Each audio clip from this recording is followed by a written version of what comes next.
In the very early days of TC's injury, asking for help was something that was essential. I don't think I felt guilty about it initially because there was so much going on. I just knew right away this is not something I can handle myself. But as things progressed and TC came home, I started to feel like I should be able to handle all this. Like, I've got this, I've got him home, like, I know what I'm doing now. And there were still days where I needed a lot of help. I mean, I needed a babysitter so I could go to the grocery store because I couldn't leave TC and Jack alone.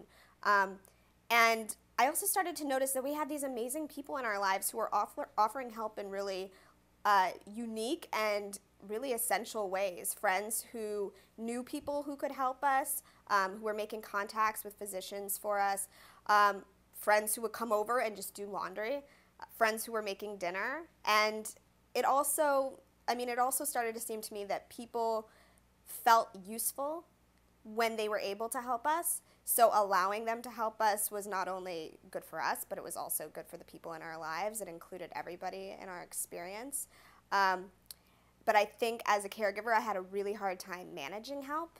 And I don't think that's something that people like to talk about often because help is such a wonderful, generous thing. And it's hard to tell people sometimes, I really appreciate this offer, but it's actually more than I can manage just to include you in the situation. We had so many people making these wonderful offers, but it required so much coordination on my part to say, well, let me give you a key to come to our house and come at this time or do this.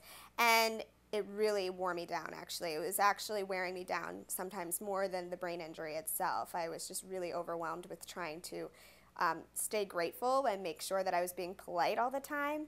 And it was helpful when I had friends who would say, you know what, when you figure out what you need, let me know and I'll do it, but I'm not going to bother you. And I won't be offended if you don't call me or send me an email or text me back right away. I know you have a lot going on. So I think some of the best offers of help that a caregiver can get are the offers that are stringless. No strings attached, just when you need me, let me know, and no questions asked.